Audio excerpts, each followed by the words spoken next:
Hey, Paul. Lots of things positive with Brossoit's performance tonight, but what part of his performance impressed you the most tonight? He's just so powerful getting from post to post. I mean, he had a couple of really good staves where he had to get across hard, but by the time he got there, he was, really in his own structure. He was composed with it. So then the rebound control, there wasn't anything, I think one that might have got away from him. The rest of them, he had a real good handle on the first shot and then put the puck where he needed to put it. So he was just right on. We'll go next to Ken Weeb from Sportsnet. Go ahead, Weeb. Well, you have to talk about mental toughness. What does it say about Brossoit, his ability to stay sharp despite going long stretches between games? Yeah, I mean, and maybe less so this year, but in the past he's gone long runs because of the schedule and been able to come up with some really big performances. He's underrated, and rightfully so. Connor Hellebuyck gets all the accolades as he should. I mean, he's a Vezina winner, but our goaltending tandem is just exceptionally strong. We'll go next to Sean Reynolds from Sportsnet. Go ahead, Sean. Hey, Paul, if you needed video of your team putting the opposition players on an island, you got a lot of it tonight. I saw so many examples of them trying to carry the puck in the zone and being surrounded by 4 white jerseys and just cutting them off from the rest of the play. Why were your players so good at that tonight? It's an idea and a theme that we've worked hard at right from training camp. And what I thought we did well tonight is we accepted the game. So our first period here, much better than our first period the last time we played Vancouver, and we were coming off 2 Edmonton games. It's a completely different style of hockey that's played.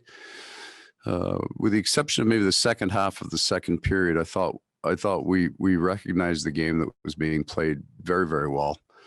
And part of that is being able to stay very connected in that area from the blue line to the tops of the circle. So a lot of things have to happen with that. The forwards have to work hard to drive the puck into that kind of area where he can choke it off, and the D have to have the confidence to stand up. And we had an awful lot of good sticks in there. Again, there was a stretch of that game that they opened their game up. We were late recognizing it.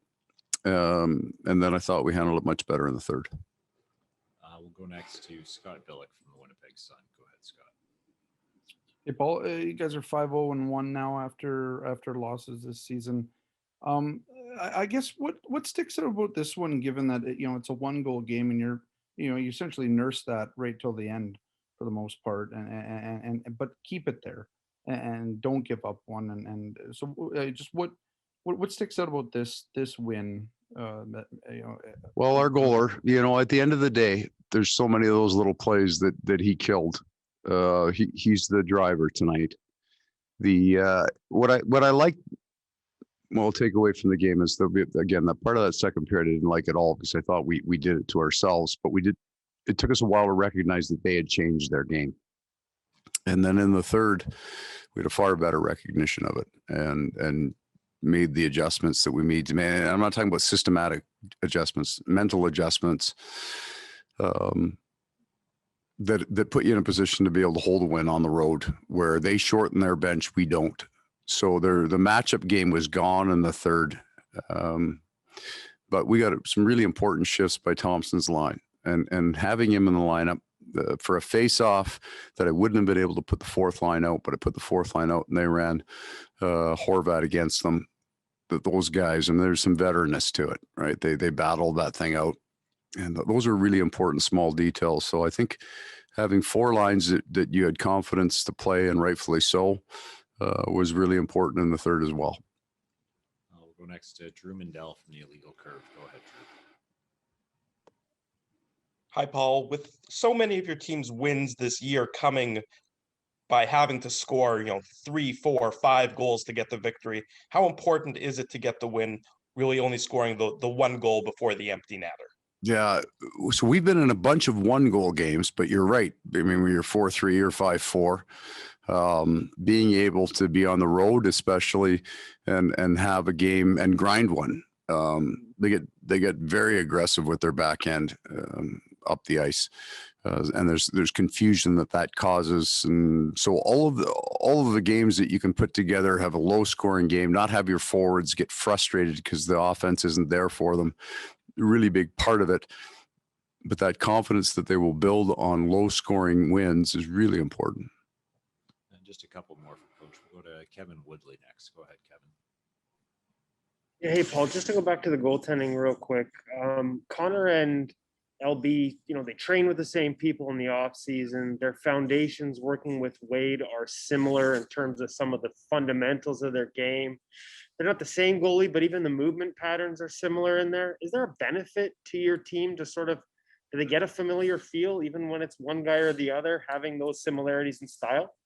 I think there is, for sure, because they both agreed. They have both the same philosophies on where they're trying to put pucks off shots, how they get across the net on certain things. They do. I might be reaching on this one, but it may be subconscious, right? That they both kind of will play the puck. I thought LB played the puck very well tonight, made some really good decisions with it. They both play the puck with a similar mindset. So for your defense, they get to come back to the same holes, if you will, for the outlets. And then two very, very big men. Neither one of them scrambles. They're both square and strong in the net, and the pucks come off them in a lot of times in the same way. So I think there's no difference in the room going out to the ice or in the way our back end plays, regardless of who's playing in the net. And that may well be all those little nuanced things that aren't spoken about. They're just played with.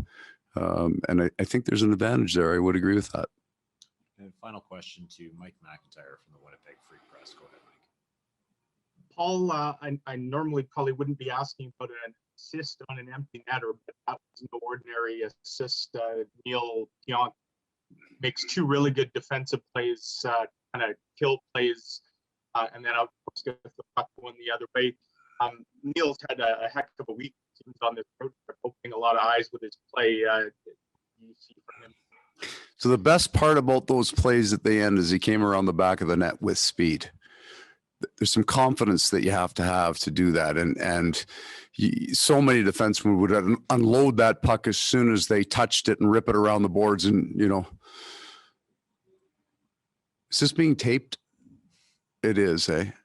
So there's a standard. So you're not allowed to use any. This is all off the record for anybody who's taping this. The idiom would be don't shovel to your partner. Right. So that's what he didn't do. Instead of ripping it around the glass and saying, hey, it's the winger's job. The confidence to say the puck's on my stick, I'll keep it there, and then come into the hole with speed. And I don't know that they were expecting that. They would have expected, you touch it, you move it kind of idea late in the game.